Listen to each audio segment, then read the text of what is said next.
Recording in progress. Everyone, I'd like to call the Crystal City Council meeting to order at this time. Let's start with roll call, please. Councilmember Budashevsky. Here. Councilmember Cummings. Here. Councilmember Eidbo is absent. Councilmember Kamish. Here. Councilmember Kaiser. Here. Councilmember Onessa Rosen. Here. Mayor Adams. Here. We have a quorum. All right, let's rise for the Pledge of Allegiance.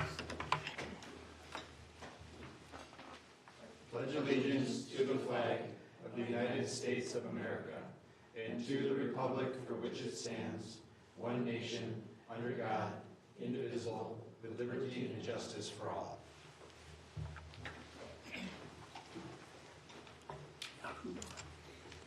All right, we have an agenda before us. Looking for a motion to approve that agenda. John? So moved. All right, Taji? I'd like to second that. All right, all members in favor, please say aye. Aye. Opposed, say nay. Motion carries.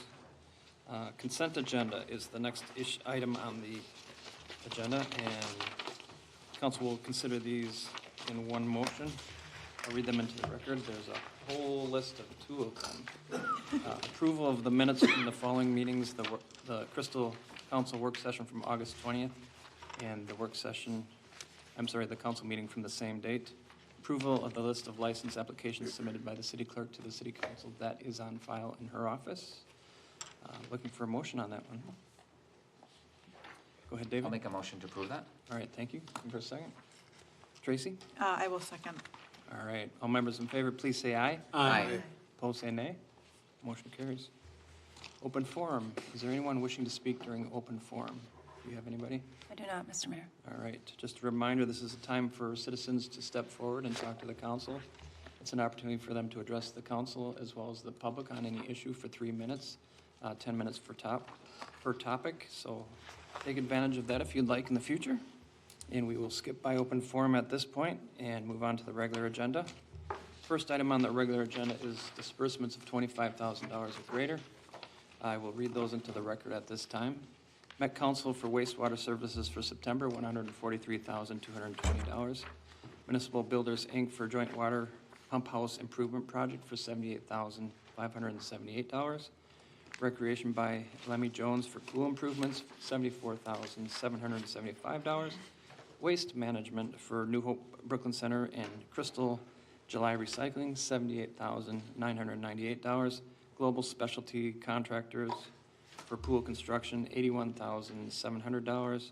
Rouse Anderson Construction for construction management for the pool renovation, $132,889. Short Elliott and Hendrickson's SEH 2024 utility recon, that's $46,360.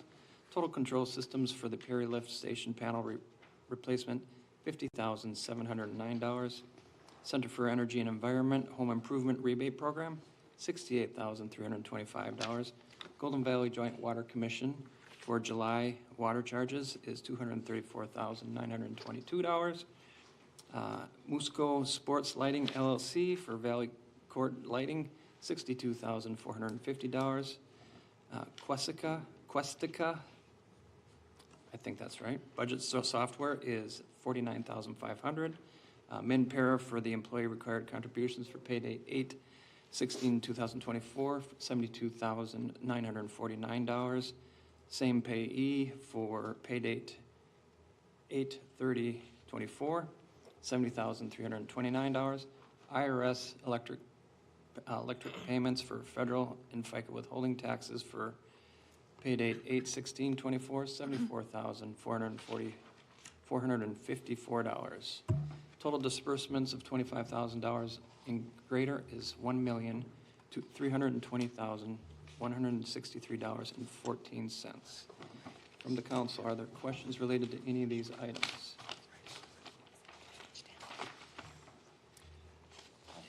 Yeah, go ahead, Taji. Thank you. Can you just help me understand how this home improvement rebate program line works?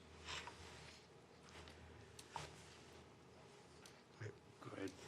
So, Councilmember, that's a monthly, we get a monthly invoice from them, and some months are much bigger than others. That invoice is for July 2024, which was an extraordinarily big month. definitely made my eyebrows go up, and we will be watching to see if we're staying on budget, as July was the first month of our current contract, 12-month contract, which goes through June of next year. And, but it is normal to have some really big months and really small months. It just depends on when people submit their applications and when they get approved. Okay. Do you have questions more about the program itself? Yeah, does the EDA pay for this, or where? Great question. So about 90% of the cost is funded by that expiring TIF district.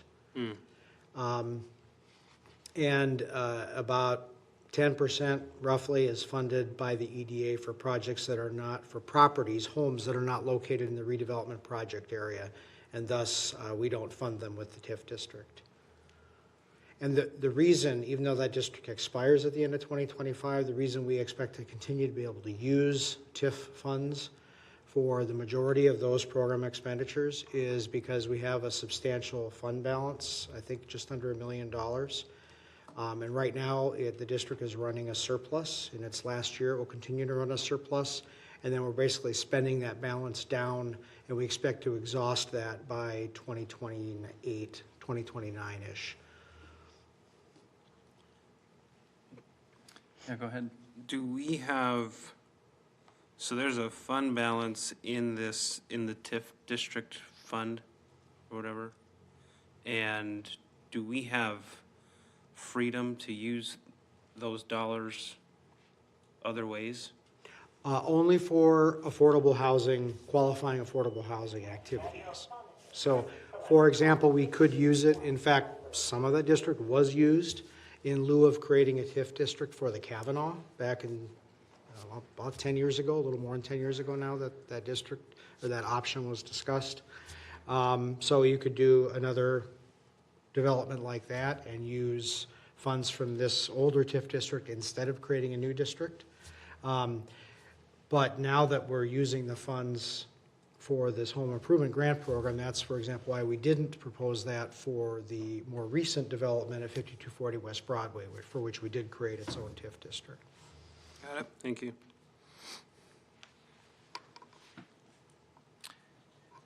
So on that particular one, there's almost the same philosophical thing. Do we want to fund that sort of thing? So we can obviously talk about that next year. What else was about? There was something else about that. I don't think I want to say that. Never mind.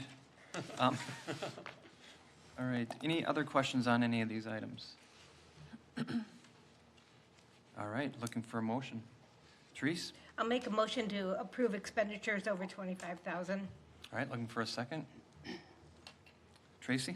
I can second that. All right. All members in favor, please say aye. Aye. Opposed, say nay. Motion carries. All right, item 2 on our agenda, the council will consider a resolution approving the preliminary 2025 budget and the tax levies. Our Assistant Financial Director, Jody Bersheim, is here to address the council. Welcome, Jody. Thank you. Thank you, Mayor and Council. Tonight, we are asking Hold on a council- second. Hold on a second. Yeah. I always pause when I call you the Assistant Financial Director. You do so much here. I want to call you the Financial Director. So- G. McGinn is the official Yeah, contracted I know that, finance but thank you director. for your work. I know you do an awful lot here, so. Thank you. Yeah, I go ahead. appreciate that. Tonight, we are asking council to take the action on the following items. First, to approve the 2025 proposed general fund budget and proposed tax levies. Second, to set a date for the budget hearing. And finally, to adopt the EDA proposed budget and tax levy. To start, I wanted to provide an overview of what we'll cover tonight. This agenda covers a quick review of the budget goals.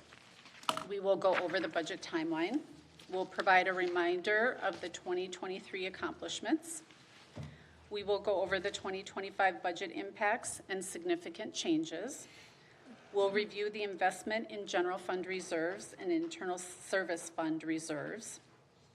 I will provide an overview of the general fund summary and breakdown of expenditures. We'll review the proposed property tax levy and the corresponding tax impacts. We'll provide an overview of the projected utility increases. We'll provide an overview of the EDA proposed budget, and we'll leave time for any comments or questions. And then lastly, council is being asked to approve the proposed budget and the tax levy and set a date for the public hearing and adopt the EDA proposed budget and tax levy. So just a quick reminder of the established budget goals, which are being able to meet the service demands of the community. Continuing with the biennial budget that provides a 2-year budget, this budget process includes both 2025 and 2026 with the primary focus on 2025. Continued investment in future capital needs to provide competitive wages and benefits to attract and retain quality people to deliver the city's services to the community, and to continue to monitor economic challenges. Here's a snapshot of the timeline for budget council meetings. You'll see there are 6 remaining meetings and work sessions, including tonight's. And tonight, council is considering the preliminary adoption of the general fund and the EDA budgets and the proposed tax levies. On October 1st, an opportunity for public input will be provided, and the meeting on December 3rd will provide an additional opportunity for public input, and council will consider the final budget and property tax levy at that time. Before we get into the new budget for this year, it's important to review the list of the past year accomplishments that the previous budget supported. I'm not going to go over each one, but this list provides a great reminder of all the things that occurred during the previous budget year. I'll point out a few of the highlights. For City Hall and administration, conducted 53 council meetings, had recruitment and hiring of 11 employees. For community development, had 7 ribbon cutting events for new businesses, development of a new apartment building. For the police department, they added the crime analyst position, experienced a significant increase in calls for service, and continued the community engagement initiative. For West Metro Fire, had improvement in the public protection classification rating from Class 3 to a Class 2, celebrated their 25th anniversary, took delivery of 4 new fire engines. For Parks, had improved pickleball courts with LED lighting, created a new dog park. Strong efforts were made to remove trees infested with the emerald ash borer disease.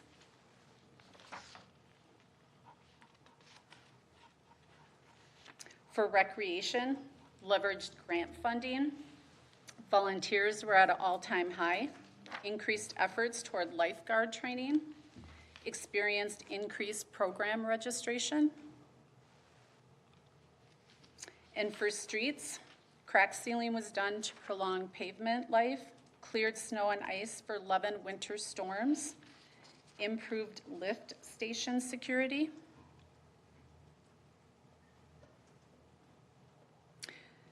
So as you can see, the list of accomplishments is long. I know I mentioned this before to council, but I wanted to mention it one more time here tonight. The council, the staff, and the community should be very proud of these accomplishments. All of the accomplishments were able to be completed due to the investment and time put into the budget process, not only to identify, but fund those type of initiatives to continue operations and improvements within the city. So you should be very proud. What are the significant impacts for 2025? This slide indicates what the planned increases are that we've discussed in prior meetings, but some of the initiatives that we planned for were continued investments in capital projects. If you recall, during the long-term plan review process last year, we discussed the internal service funds requiring additional funding, and this budget helps build those reserves so the funds can continue supporting the upcoming and long-term capital needs. Keep in mind, this budget also continues to build the reserves in the general fund as discussed last year. There are planned increases for wages and benefits. There's increases in insurance costs. There's also a wage shift for the city manager and allocation between EDA and the general fund. And all those increases are approximately $1.5 million. There are additional expenditures requested in the budget that could create operational impacts if not addressed, and these include what's on the slide here. Some additional staffing is outlined here. Staff are prepared to validate those positions if there's questions on those. Classification and comp study is also included. Staff also included budgeting software to streamline the manual process we currently have and increase the transparency for staff and council through additional reporting functionality. And there's increases to street maintenance, and these requests are just a little over $500,000. One of the things I wanted to point out is during the last work session, council indicated that they would like additional funding to increase efforts toward tree planting. Staff was able to put an additional $89,000 towards that initiative. Those funds will be held in the general fund contingency reserves and earmarked for forestry. This will allow for a plan to be identified in the upcoming months. Staff did not have to increase the levy to be able to provide that funding, as the city received some updated information recently that the intergovernmental state aid was a little bit more than anticipated by that $89,000, so staff put that whole amount towards the reserve for tree planting.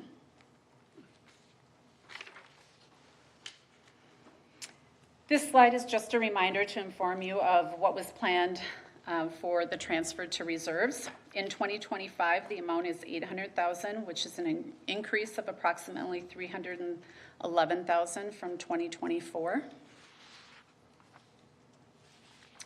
This shows a visual of the trajectory of what reserve levels will do if the city continues investing as identified in the plan. It's important to maintain healthy reserves as local governments rely heavily on property tax revenue and need to have sufficient cash flow between tax collections to be able to maintain operations. It's not uncommon for governments to utilize these reserves in a given year for funding larger expenditures than anticipated, but it is important to continually monitor the reserves and build them back over time. And you can see that this slide does, we are moving forward with that initiative. By building those reserves in the 2028 and 2029 timeframe, we are back at the recommended OSA levels and making progress towards the city targeted levels.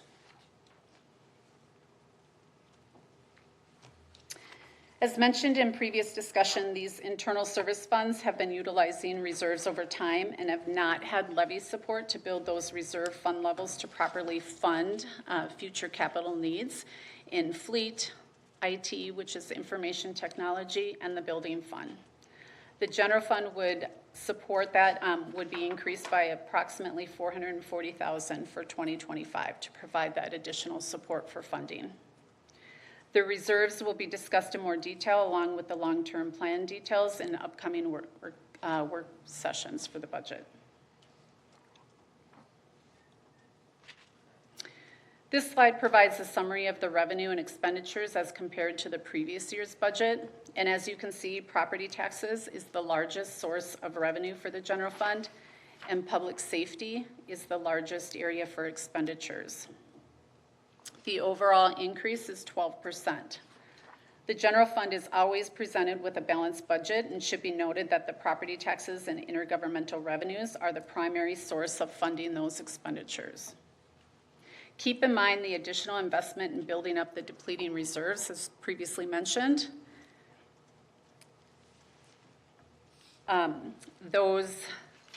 Those funds for the internal service funds, those reserves, and the general fund accounts for a significant portion of the expenditure increase.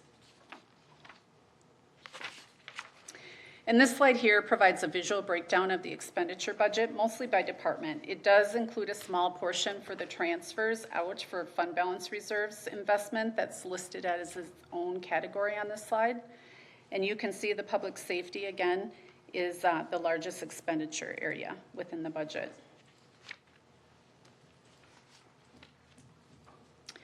This slide captures the levy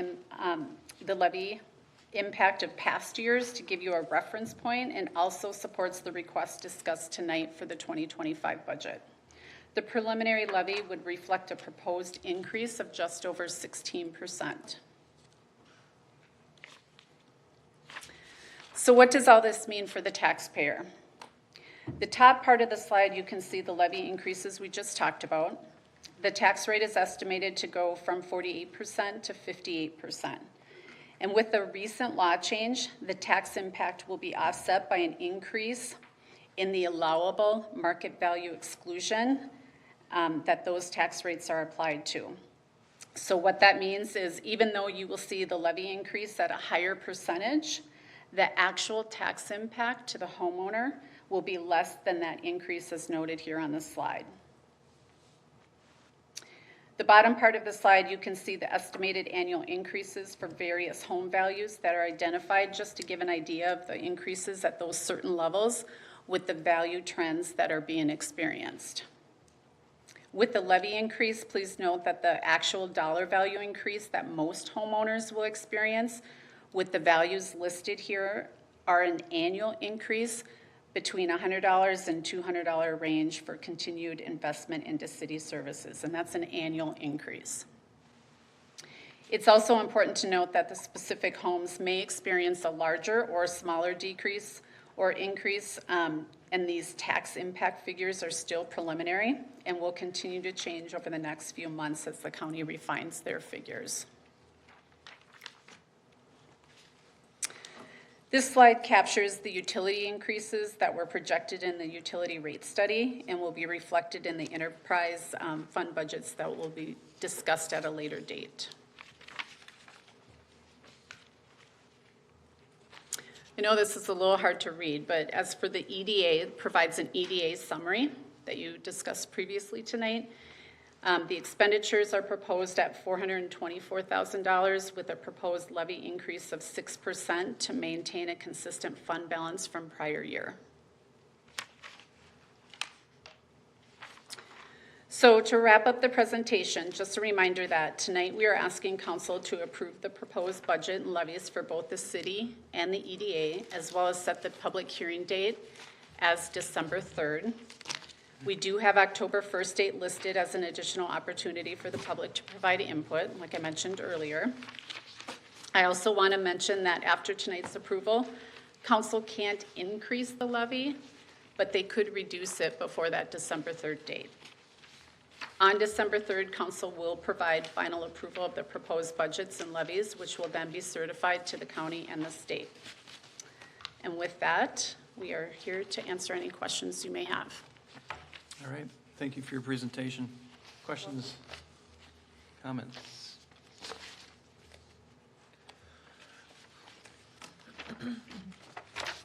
Tracy? On the projected utility increases, the water rate, sewer rate, and storm drainage, does that all reflect on our water bill? They will be, yes. So it would be a 18% increase overall per quarter every, For each area, so 7% for the water rate, 7% right? for the But if sewer. it's all on one bill, right? Yes. The whole Yep, bill would be. Yep, exactly. The Okay. rates would be increased. And that is identified in the utility rate study that was adopted a few years ago. So follow up on that question. Storm drainage is 4% per quarter, but the other ones aren't per quarter, correct? Correct. And so that's 16%. And remind us, no? Excuse me, Mr. Mayor, it's billed quarterly. It's billed quarterly, I'm sorry, yeah. I'm The sorry. rate increase is 4%, but it's billed quarterly, yes. Thanks, Adam. for that. Got it. Not Billed. additional, not each quarter. Okay.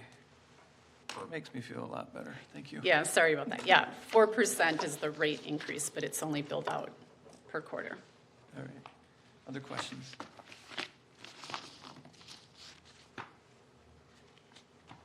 All right, I'm going to go through mine.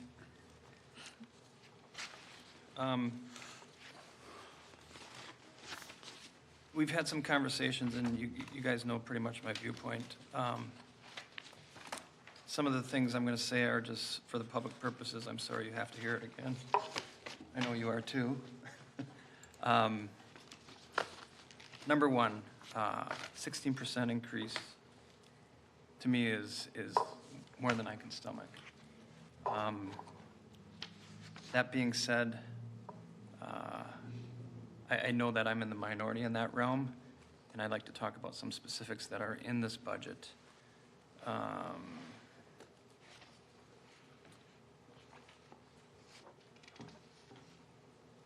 So on the planned fund balance reserve increase, it was, total of 800 for 2025. So there's a couple things in this that I think, where did I find that? Oh, when we were talking about, when you were presenting the amount going to each department, I forget what page that is on. It was IT, it was, Internal service. was it internal service? Building was another one, there were three of them. Oh, it's page 16. Yeah, 16, thank you. Am I going up? yep, 16. So we're increasing those dollar amounts, and just to kind of understand what's going on here, we're increasing those dollar amounts to increase our reserve for operation, right? Is that right? Or is that just for It capital? increases each one of those funds for capital needs to be able to fund ongoing capital needs in each one of those areas. But it is associated with the operational amount? Yes, the general fund alone will be supporting that 441,000 that's Okay, on there for the correct. increase, yep. So just tracking, as we move forward past 2026, 25, 26, those will continue to fund in those departments or wherever this council decides to put moving forward. It's not like they disappear because it's a new budget system, Correct. correct? Those allocations will continue. I don't like that at all. Let me explain that. That needs a lot of explanation. It's something I've been fighting for 9 years to get these things funded in capital. And I am, as disgusted as I am with the amount, I am so excited about this piece that's actually funding our capital. And I think it's just amazing that we're finally doing it. And realizing and understanding that is probably going to change my vote. I mean, I traditionally, when it gets above my tolerance, but this is something that I think is incredible. What we're doing here as a community, and what we're doing to help fund these silos that have not been funded for as long as I've been here. So I'm just ecstatic for this. So thank you, staff. And just to clarify, both the general fund and the capital reserve funds, that investment is almost $1 million alone of the increase. Yeah, that's amazing. I think I have more questions and comments. Let me take a look here. That tax rate you talked about, I wanted to, the question why, this is page 20. You talked about how citizens will not see the same amount that we're increasing. Could you share with, I guess, the public and the council why there's a difference there? So there is a new legislation that was passed called market value exclusion. It's always been in place, but the formula has changed. So the market value exclusion reduces the taxable market value for property classified as homestead. So by decreasing the taxable market value, the property taxes also decrease. So for 2025, the maximum exclusion amount was increased to $38,000 for properties valued at $95,000. And then the amount is reduced as property values increase. So it phases out over time with no exclusion for properties valued at $517,200. In comparison, for taxes payable in 2024, the maximum exclusion amount was $30,400 for properties valued at $76,000, with no exclusion for properties valued over $413,800. So basically, the exclusion is reduced as property values increase, and it phases out as homestead values at those two different rates. Does that make sense? There's a lot there.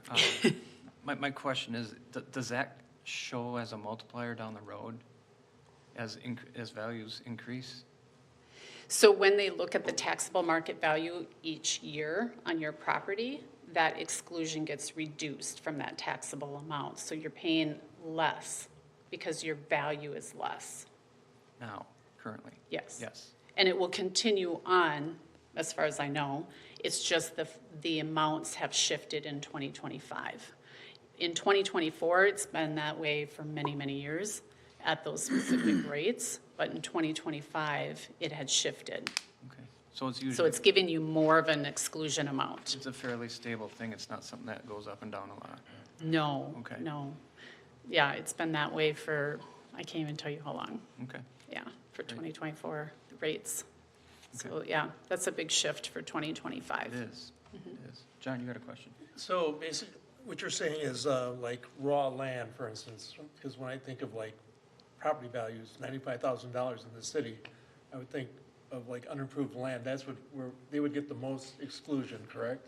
And then from there, it would, as it would, over time, It's based on the market value of your home. it is. So it's the first $95,000. Oh, first 95,000 of every homeowner. Of every Okay. homeowner, Okay, yep. great, okay. But if your home value, it's phased out, right? Right. So if your home value It's over is 400. 400, you won't get anything. Right, okay. Right. All right, that's good to know, Yeah. all right. Any other questions?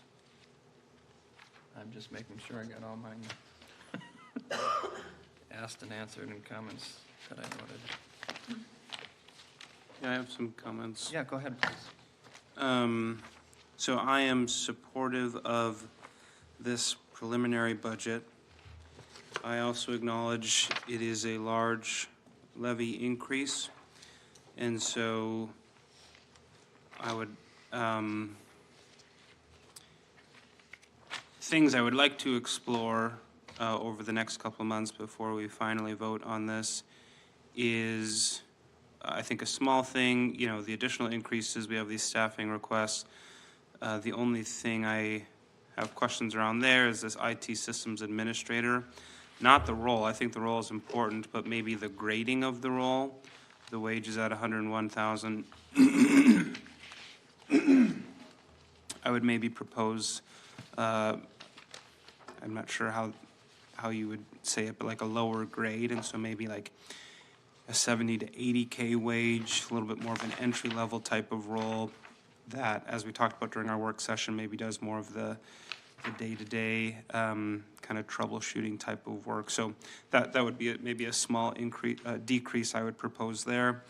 And then, as I've mentioned in the past, just the investment we make in our parks, which I think is incredibly valuable, and also very expensive. And so I'm just looking at capital improvements for park improvements and how that has grown over the years. A 13% increase being proposed, over $100,000 increase for 25, and then over $120,000 for 26 being proposed as well. And if we wanted to decrease our levy, I would maybe look to that line item of, staying neutral there, which I know there's implications to that, but that's one area I would look if we wanted to lower the levy. So, like I said, I am supportive of the levy as is, and also acknowledge it is very high. And so those are a couple things I would look at if we were to reduce the levy at all. Cliff? So you said reduce the, which one was it again? IT. IT? In the staffing request, the one, The IT one I get. It was Yep. the other one, the other one is the capital for park improvements. park improvements.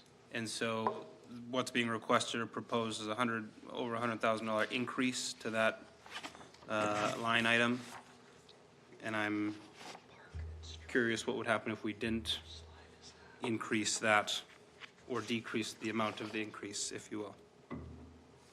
So that's really interesting from my perspective, because we've been adding 1% to that for quite some time. And again, it's one of those things that multiply over time.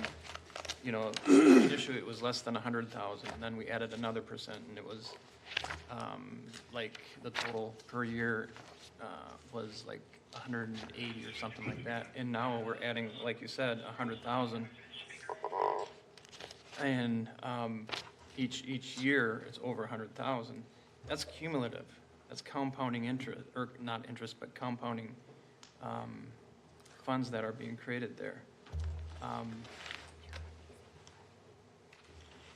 If we're comfortable with what we're doing in capital, which I'm not sure we're quite there yet, between the capital and the operating fund, I would look to reallocating that, because we still have, I'd much rather see us speed up our reserves with the reallocation. But I'm sorry, I'm still processing this budget. It's real time, understanding it just a little bit deeper. And with the amount we're putting into capital, it just, I'm not sure where I'm gonna land. Yeah, you had some comments, go ahead. Mayor, members of the council, to Councilmember Ines Rosen's, I guess, suggestion or recommendation, we will have the opportunity when we look at the long-term plan, because that will, if that changes in the levy amount for the park improvements, that will obviously have an impact on the capital funds available for park capital projects. So that's what, under the current proposal, that's what we're using the data to feed into, the information to feed into the long-term plan. So when we discuss the plan, if things are adjusted, then, we are in need of additional park capital funds. So that would be, that would just have an impact. So either cutting items, projects themselves, or, lengthening the time between, those are kind of the two options when it comes to the park. So we will have more of a discussion at that point. Yeah, Taji, go ahead.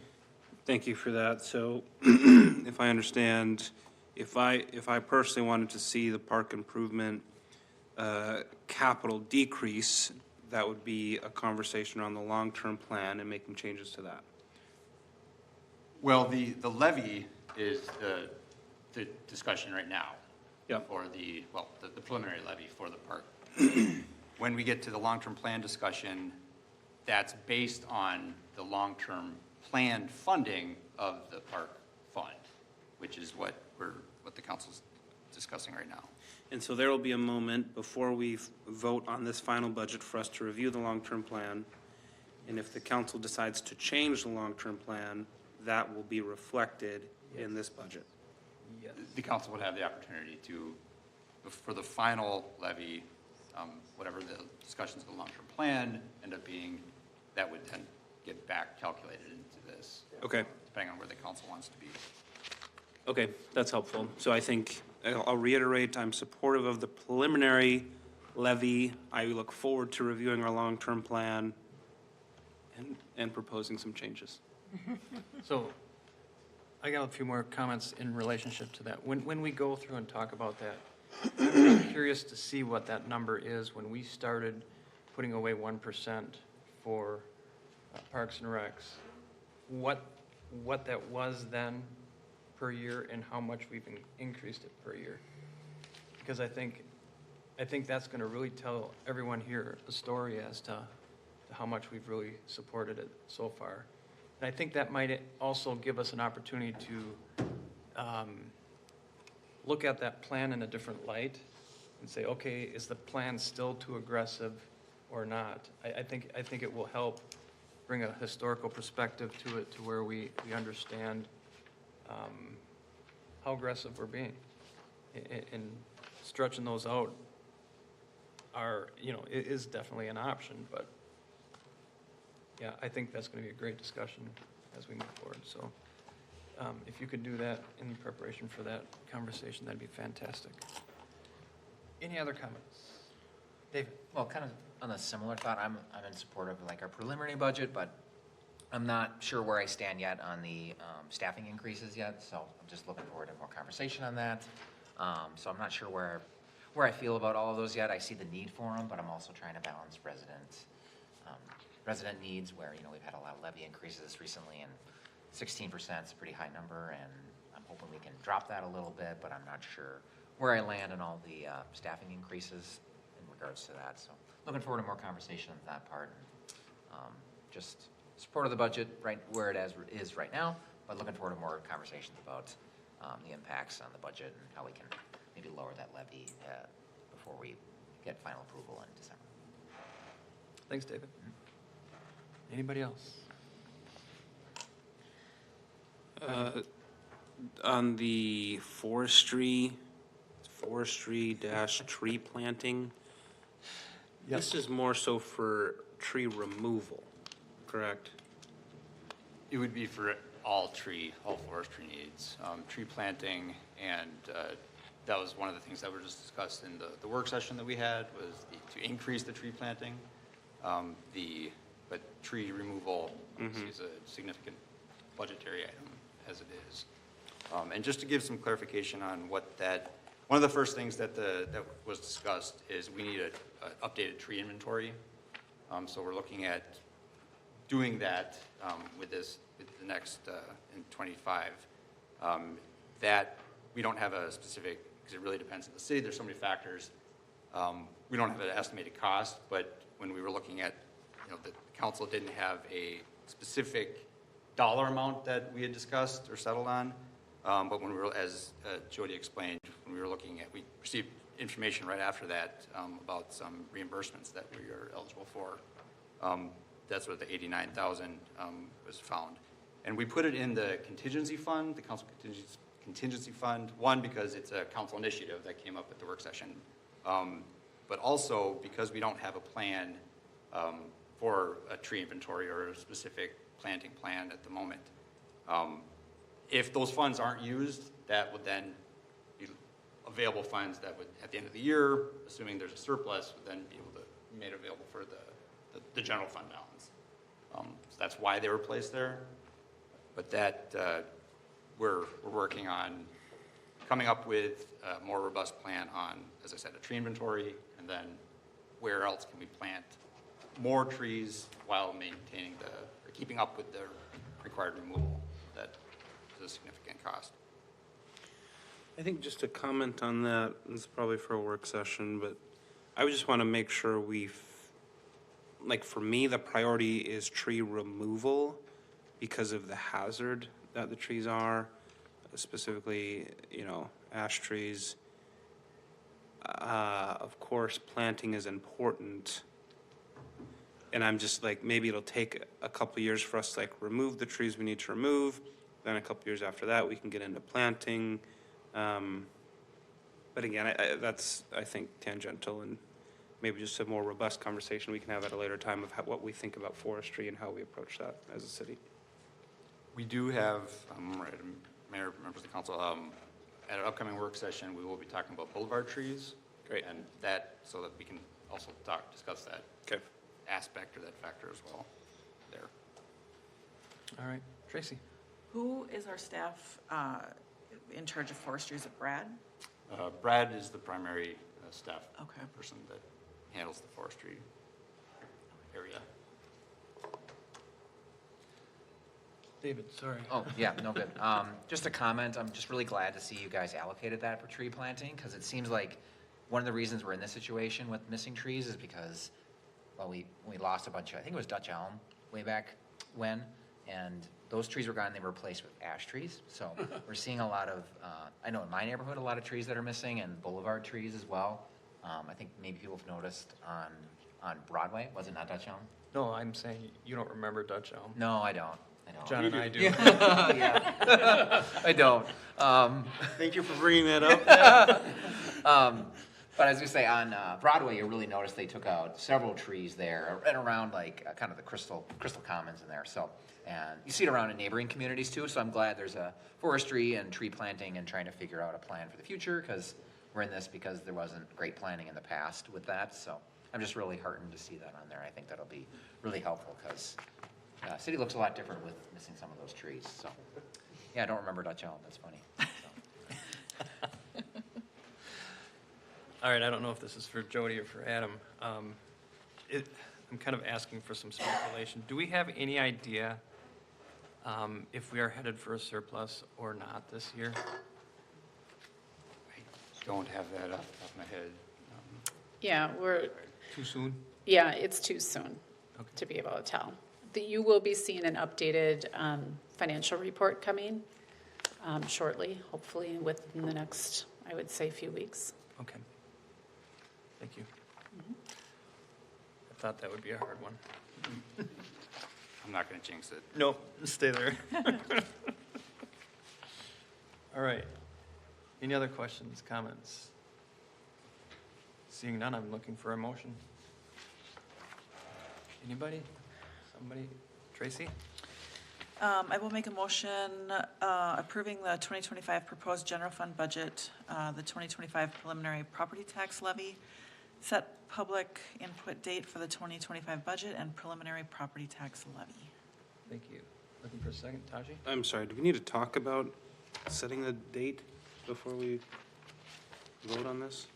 Is it October 3rd? No, It's already set? I thought we maybe had some conversation around that. December 3rd, it will be the truth and taxation public hearing. So that's what the resolution is Okay, It's including that. calling for, okay. that the council will be setting the date as December 3rd, for our first meeting in December. Okay. So you just did a motion on the EDA? No, No, it was the general? she did I the, did the general, the property tax levy, the public input date. Okay. Taji? I will second that. All right. All members in favor, please say aye. Aye. Opposed, say nay. Motion carries.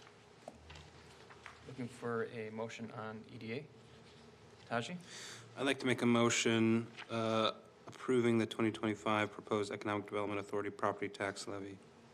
All right, looking for a second on that. Therese? I will second that. All members in favor, please say aye. Aye. Opposed, say nay. Motion carries.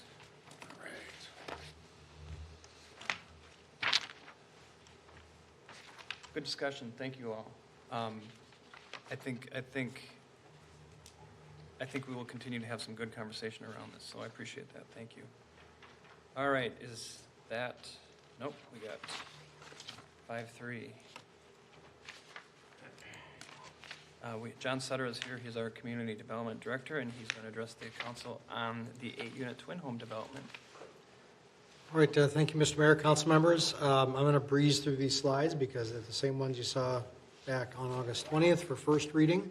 But in case any members of the public are watching, I would give them some glimpses of this proposed development. So currently the property at 6203, 6213, 36th Avenue North, which is property just up the hill to the east of the flower shop, Cardell Floral, and the parking lot north of Cardell Floral at 36th and Douglas.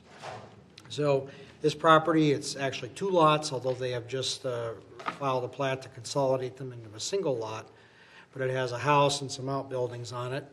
The developer has purchased this property, and they're going to be demolishing it, and tonight's action, and building an 8-unit townhome development. So tonight's actions before you are you have two of them that you need to take tonight. One would be to consider second reading and adoption of the ordinance rezoning the property to planned development for medium-density residential development. And the second one would be to approve a resolution for summary publication of that rezoning ordinance. So just a quick glimpse of the site plan for anyone who isn't already familiar with it. It's basically 8 units comprised of 4 twin homes, but these will not be platted on separate lots. They're all going to be on one large parcel. And this is what one of the twin homes will look like. And then we have the elevations and floor plans in the packet. So with that, we would ask for council approval, again, first on the second reading and adoption of the rezoning ordinance, and then second on the resolution for summary publication. The developer, Mr. Baruch, is here to answer any questions you might have. All right, thank you, John. Questions from the council? I'm seeing no questions. All right. Looking for a motion then. Therese? I'll make a motion approving an ordinance amending the zoning map to rezone the property for Creek Edge Townhomes LLC located at 6203 and 6213 36th Avenue North from low-density residential to planned development. All right, thank you. Looking for a second. Tracy? I'll second that. All right. All members in favor, please say aye. Aye. Opposed, say nay. Motion carries. Looking for another motion? Tracy? I will make a resolution. Would I make a motion for a resolution, or how would I say A that? resolution approving. Okay.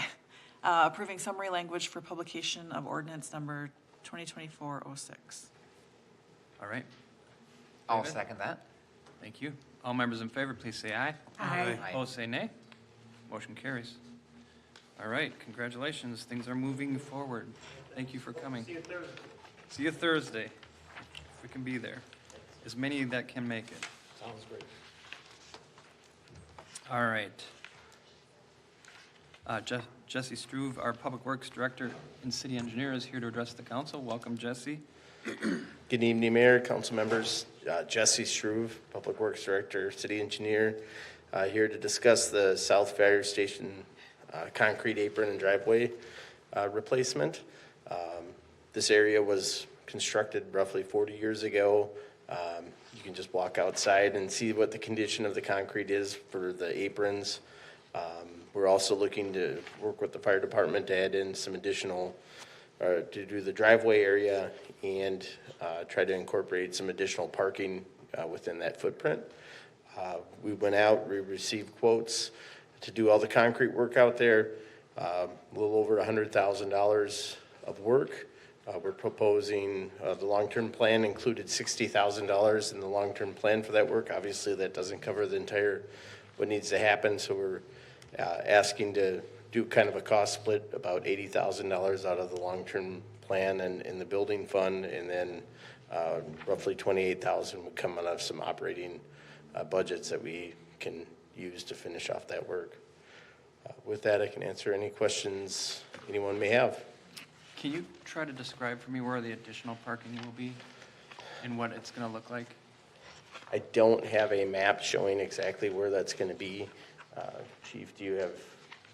I know Brad has been working with some of the people. I believe it's in some of that parking area, incorporating off that way, but I can certainly get a picture and draw something out. But Okay. sorry for not having that available That's this okay. evening. I'm just trying to get an idea as to how much more parking there's going to be, and I'm assuming it's going to head west of where the existing is. Correct. It's going to be, it's not going to be an super extensive addition. It's just going to be some slight changes to what's out there, so. Do you know, is it going to change from the pile parking that they currently do to more of parking places? I haven't seen, again, Brad's been working with, go ahead. That was what was being. Yes. That was what was being recommended. Yes. The city didn't want to, concrete, cement the entire lot. Sure. But there was an interest in substantially additional Additional, spaces. Yep. But if there's angled parking, you can fit a lot more in there can than fit more in. So, I mean, I think parallel. we're gonna get the space, and then we're gonna work with how best to function and park as many vehicles as we can in the space that we have. Yeah, okay. It will add additional spaces. Yep. Where's this fire station located? Next door. Next door? Ne- Okay. Right next door, Okay. sorry. That's what I thought. I wasn't The sure. South Cool. Station. Got it. Go ahead, John.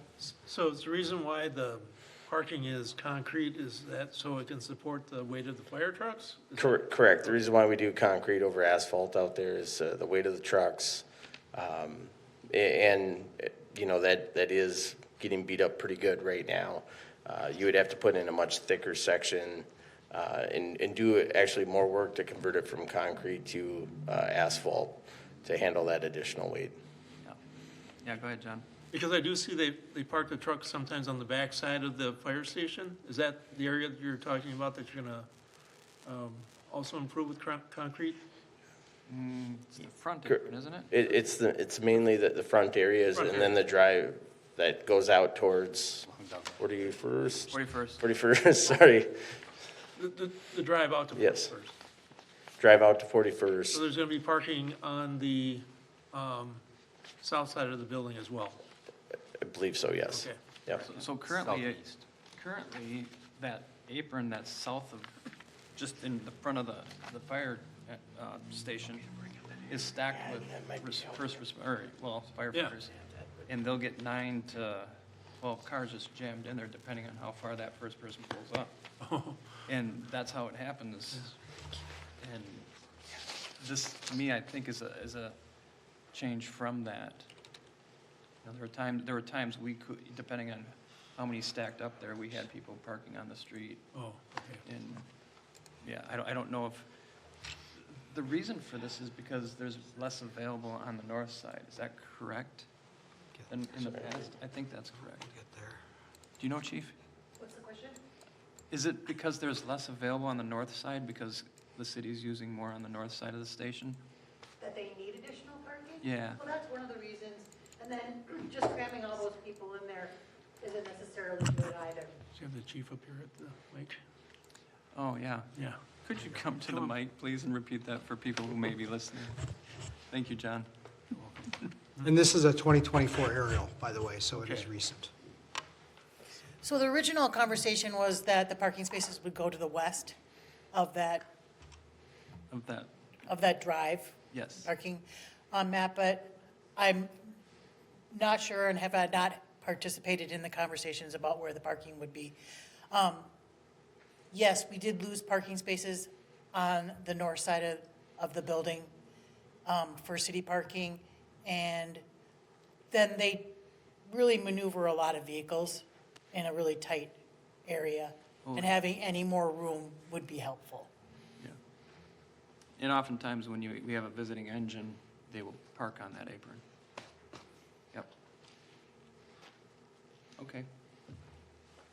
So to clarify, you're improving the concrete on the east and south side of the building, Correct. And then adding in some parking. adding in some parking on the south side of the building as well. Correct. Okay, and so there's gonna be some of this green space that's gonna be concrete. Correct. Okay, great, thank you. Not the entire thing. Not the entire thing. Some, I said some. Was indirectly requested at one point, Yeah, I understand that. Yeah. not by you, chief. All right, I think that's pretty clear, so. Interesting.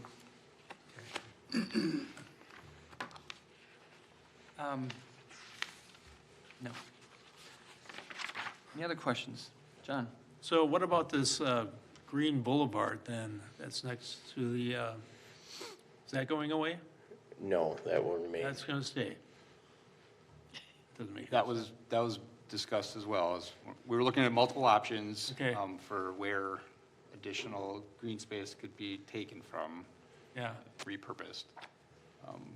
But we wanted to keep that there, so the edge of it may change, but not the overall dimensions should not, Should be the same. correct? Yeah. All right. Put some trees there or something. Yeah. We will plant some additional trees elsewhere to make up for those tree loss. Go ahead, Taji. So maybe it's more of a comment just on the finances here. So our long-term plan includes 60,000 for this project. And then it says 80,000 is coming from the building fund. And ultimately the cost is, about 110,000. So I don't understand how our long-term plan is, 40% off of what we actually need. And I trust that we'll be able to project what we actually need for things like this with our new budget software. Hopefully that's a fair assumption. But I just wish we were better at that, or whatever. We just budgeted better for that. But then I guess the 80K coming from the building fund, does that mean that? Mayor, members of council, so all of our existing parking lots, when they are replaced, come out of the building fund. Parking lots, if it's a new parking lot, that is, that's different, but, so the building fund is what funds our parking lots. So that's why that is, because the city owns the fire station, as we discussed, that's why that's coming from there. And that is in need of additional funding, back to the budget. And that's why the inter-service fund is also being increased, because that's where that building fund doesn't have its separate levy. So each department comes out, including the fire department of our budget, the fire department section, has a building inter-service fund that goes towards this. So it's fair to say that the long-term plan that has $60,000, that $60,000 is really part of the building fund, correct? That's where those dollars would live. Correct. Okay, that makes sense, and I think I'm just calling out, like, of course, we would want our long-term plan to include a more accurate number of what it would actually cost to do this, right? And so I'm just calling that out. We are wildly off what it actually costs, and I look forward to us better projecting and planning for what these things cost.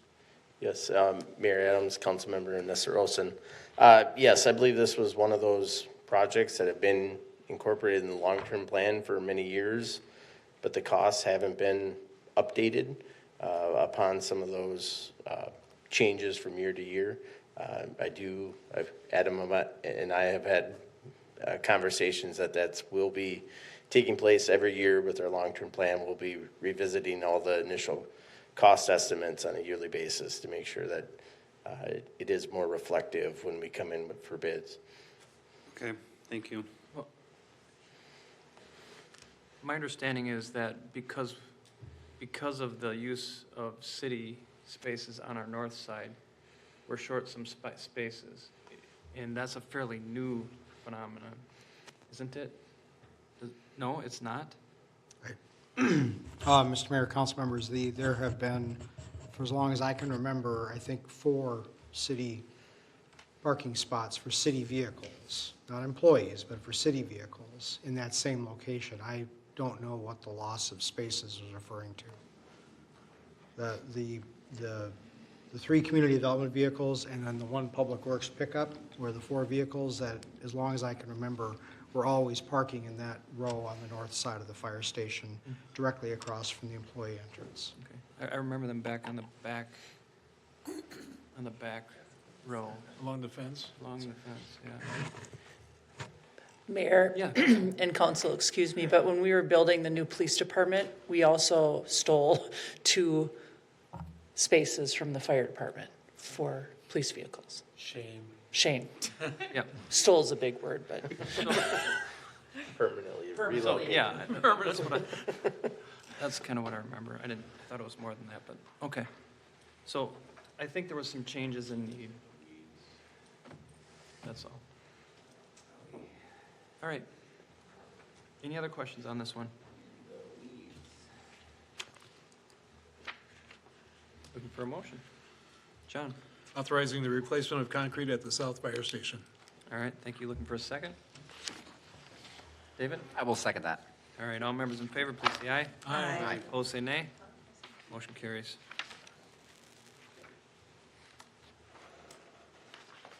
All right, you want to continue with the next item? Yep.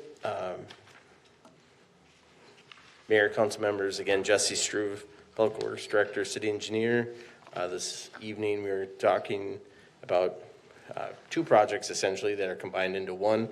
Half the project is replacing a JWC valve, I believe it's a 30-inch valve by 47th and Douglas. And the cost of that will be reimbursed by the JWC in $51,900. Then we're also doing a couple of 12-inch valves that are city-owned in that same area. And those costs are about $45,000, and those will come out of our water utility fund. So the total project cost is $97,300, with the JWC reimbursing the city for $51,900. Open it up to any questions you may have. All right. Questions for Jesse?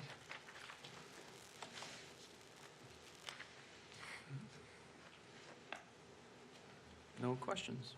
All right, looking for a motion. Taji? I'd like to make a motion authorizing the installation for JWC water main and city valves. All right, looking for a second on that. Tracy? I can second that. All right, all members in favor, please say aye. Aye. Opposed, say nay. Motion carries. All right, that's the end of our agenda. Thank you, Jesse. Let's see, City Council will hold work session on Thursday, September 12th at 6:30 PM in Conference Room A. You can attend via Zoom as well. City Council meeting is Tuesday, September 17th at 7 PM. That's here at the council chambers at City Hall. And reminder that work sessions are open to the public. Current and previous meetings are available for viewing and listening on the website at crystalmn.gov. Do we have any other announcements from the council? Seeing none, looking for a motion. John? So moved. All right, looking for a second. Nobody? David? Second that. All right, all members in favor, please say aye. Aye. Opposed, say nay. Motion carries. All right, we'll see you next week.